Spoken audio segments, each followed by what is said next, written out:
Yo, Kpaceguy here, what's going on YouTube? Welcome back to the channel, and today I want to tell you guys how to set up multiple subwoofers. I'm going through a nice home theater transition period right now where I've sold all my speakers.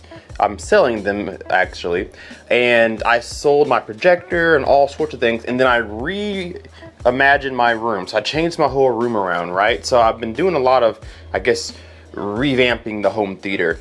And I got to thinking, I have 3 subs in my room. I have this one here, and then I have 2 big boys, Rythmik subs back there.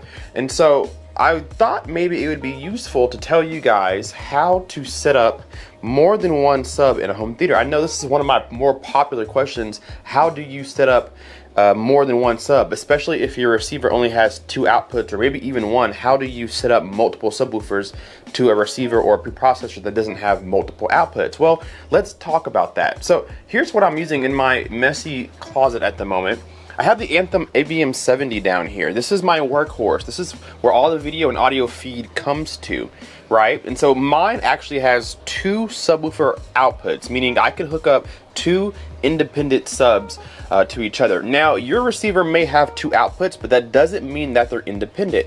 What I mean by independent, meaning, let's say this is sub number 1, output number 1, and this is sub number 2, output number 2. I can calibrate my system, and it'll take this sub and calibrate it separately from this sub and calibrate it. So we have a stereo pair. So your receiver may have 2 outputs, but it may not be independent, meaning it may have 2 outputs, but both subs are treated as one. So it'll take calibration and sum these both together to give you an overall calibration. So it can't calibrate separately each sub. Mine can. I have 2 outputs and they're independent, so I can calibrate each sub independently. But remember, we said we have 3 subs in this room. 1 here, 1 in that back corner, the 1 right here in this back corner. So how do we set up more than 1 sub? Well, the first thing you want to do is come into your receiver. Let's say you have 1 output, but you need 2. What you want to do is go to Amazon or even your local Walmart or Best Buy and grab yourself a Y splitter. This is a Y splitter. You want to have 1 RCA and then 2 outputs here. So what this does is takes that 1 signal and splits that 1 signal into 2. So now if you have 1 output on your receiver amplifier, you now have 2 outputs on your receiver or amplifier, and this allows you to plug up 2 subwoofers, right?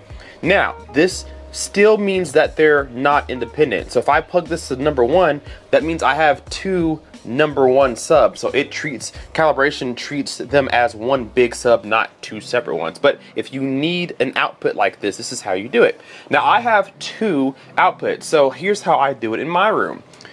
This sub is completely different than these 2. They're all sealed, but this is a 10-inch sub with dual 10-inch passive radiators, and those subs have dual 15-inch sealed subs inside of those. So those subs are much different than this one. Also, this sub is by itself in the front, and these subs are both in the back. So I treat this as sub number 1, and I treat both of these as sub number 2.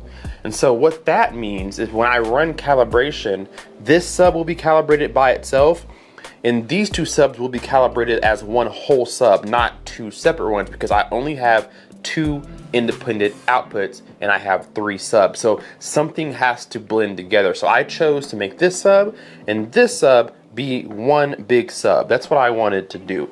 So that's how we have it set up. So you want to get yourself a splitter and split your signal into how many signals you need. So for me, I can make 4 signals if I want to, if I buy 2 of these. Do the math, so on and so forth, depending on your room. So that's how you're going to have multiple subs. Now let's say you do have 3 like I do. You want to make sure that you try to pair the subs that are most identical to each other together. So like I said, this sub here and this sub here are very much the same. They're very similar to each other. This is a Rythmik and this is a DIY Rythmik type of sub.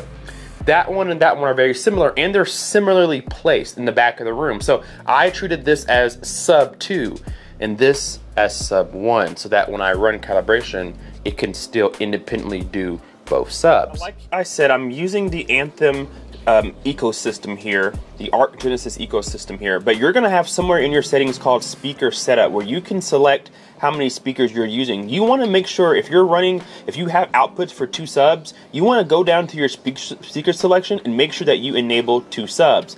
If you have 1, then enable 1. If you're not using any, then of course you'll choose none. But for me, I have 2 outputs, so I want to enable both outputs so that I can split that signal and make 3 total outputs in my home theater. That's what you want to do on yours. Marantz, Denon, Pioneer, does not matter. You want to go in and make sure that both of your outputs are enabled so that you can use both outputs at the same time, or however many that you have, and then you're set and good to go. Now that we have all of our settings correct on our respective receiver or preprocessor, now we need to talk about how do you place these subs to get the best performance.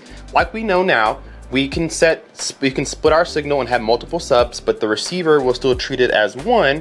So how do we place our subs to make sure that we give our preprocessor and our receiver the best chance at calibrating subs? So we know that this is sub number 1, so that's going to be easy to calibrate. These in the back will be harder because the receiver thinks this is all one big sub, even though there are 2.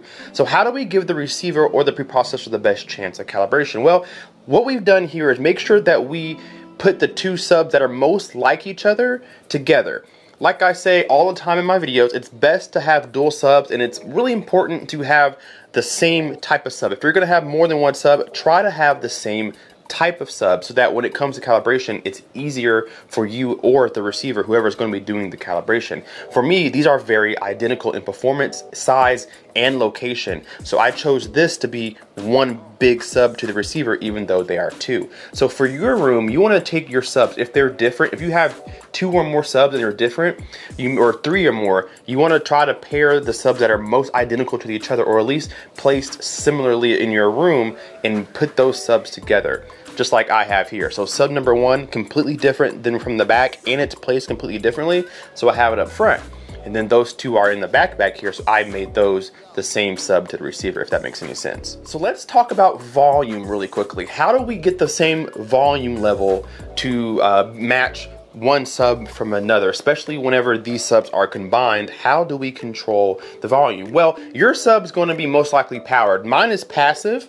I have an external amplifier down there. That's the crown amplifier that's powering that sub there. So I have 3 different volume knobs. That one has a built-in amplifier on the back. The Rythmik, of course, has an amplifier in the back, and then I have an amplifier for that in the closet. So I have 3 different volume knobs. But the golden rule, or maybe to get you started, you want to have your speakers set to 75 dB. So when you're running Odyssey, for example, the first thing it has you do whenever you're running calibration is set your subwoofer level to 75 to 80 dB. That is a good starting point to at least make sure that all of your subs are at the same volume level. Well, how do you do that, Kpace, if both subs are the same? You want to come to the dial knob and turn one all the way down. Turn it all the way off. Turn this one all the way off and turn that one up, right? And then you want to turn it up until you see 75 dB reading on your receiver, your Odyssey calibration. Once you have it set to 75, turn that sub off and walk over to the other sub. Turn that one back up until you read 75 dB on the screen. And now both subs have been set to 75 dB. Go back and turn that one on, and now you've calibrated both of your subs to be 75 dB from where they are placed. Now, both of these subs won't be exactly 75 dB, but where your microphone is at will both read 75 dB, meaning that both subs are playing the same volume level at your seating position. So one more time, if you have 2 subs that are different but they're paired together, you want to turn off one and then turn up the other until it says 75 dB on your screen. Then you're set. Turn that sub off, go to the next one, turn the volume up till you get to 75 dB, then you're set. Turn both of them back on, turn all your subs back on, run calibration, and now all of your subs will be at the same volume. After you've done calibration, then you can make your minor tweaks. But that's the best chance of getting your Odyssey or whatever you're using, the best chance of calibrating it as correctly as possible. Alright guys, longer video, but I really wanted to go in depth on how to do this and make sure that you give your respective respective receiver or amplifier or whatever you're using the best chance of calibrating your room correctly. And that's how I've done it in mine, and I've achieved some really good sound. Now, don't rely on your calibration by itself. Go back in, make your adjustments, and see if you can tweak it to make it better, because at the end of the day, your ears are the best calibration tools that you can use. And so I give you a little bit of my advice, but it's worth going around and playing it around for yourself and making sure you can get it how you want to. So I'm gonna go back to getting to work. You guys can see the living room's a little bit dirty. I am, like I said, selling these speakers. This speaker is still for sale.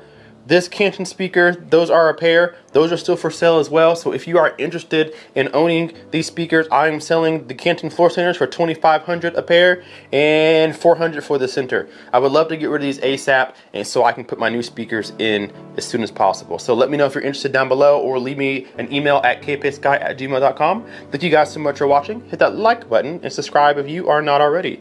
We will see you in the next video. Kpaceguy out. Peace.